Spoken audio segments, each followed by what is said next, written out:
राधे राधे जय श्री कृष्णा आपण मानकु निकी astro channel को स्वागत। आज वीडियो रे आमे जानिबा मे मास कर्कट राशि मासिक राशिफल।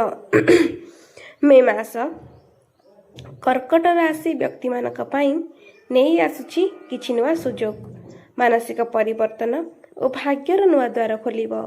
एही मास ग्रह और नक्षत्र स्थिति आपणक जीवन रे केबे खुशी तो केबे चिंतार परिस्थिति सृष्टि करिपारे, किंतु भगवानंकर कृपा और निजर सटीक निष्पत्ति द्वारा आपण बड़ सफलता लाभ करिवे।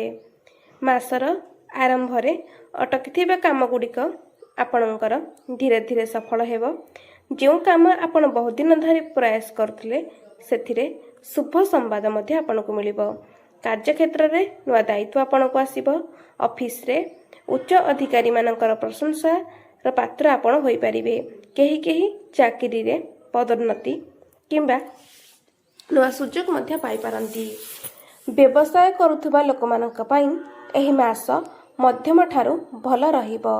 धन आसीबो किंतु खर्च मध्य बढ़ी पारे, तेणु अनावश्यक खर्च उपरे नियंत्रण रखंतु।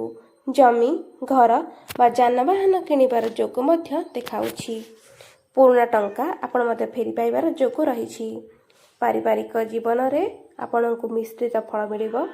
घरे छोट छोट कथा को नहीं मनमालिन्य होई पारे, किंतु धैर्य रखिले परिस्थिति शांत हेबो। मांकर स्वास्थ्य प्रति टिके अल्प ध्यान देबा आपणकर आवश्यकता रहिछि। संतान मानक पक्षरु आपणको खुशी खबर मिली पारे। प्रेम संपर्क थिबा लोकमानक पई समयटी भल रहिबो। भूल बुझावणा दूर हेबो और संपर्क मध्य मजबूत हेबो। विवाह प्रस्ताव मध्य आपणकर आसी पारे।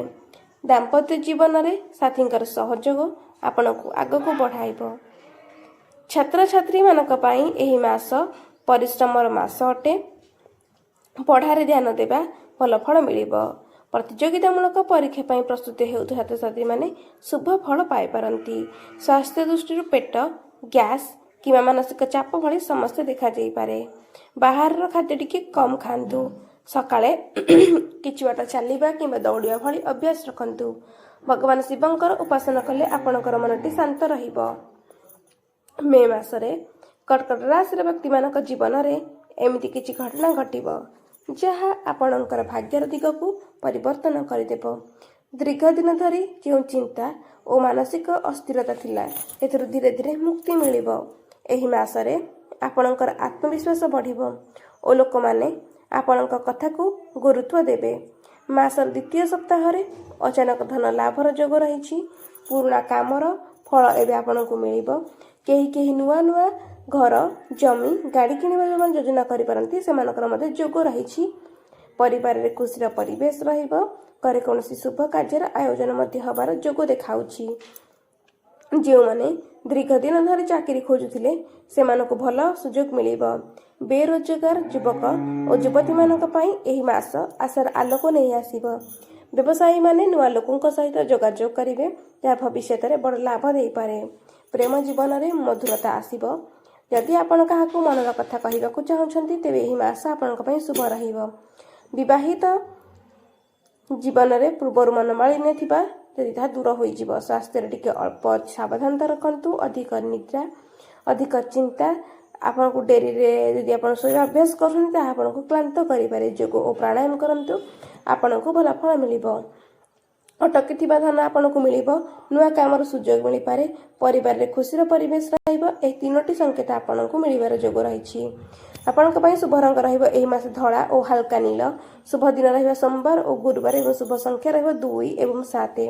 प्रत्येक सोमवार दिन शिवलिंग जल अर्पण करंतु एवं ओम नमः शिवाय 108 थर जप करंतु। ता सह प्रति सोमवार रे चाउल एवं क्षीर दान करंतु। एहा द्वारा चंद्र ग्रह शक्तिशाली हेबो और मानसिक चिंता रे आपनको शक्तिशाली मिलिबो।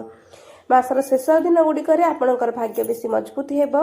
जो काम रे आपण हार मानिथिले सेथुरु लाभ पाइबे एवं भल फल मध्य आपनको मिलिबो। लक्ष्मी का कृपा आपणक उपरे सर्वदा रहिबो।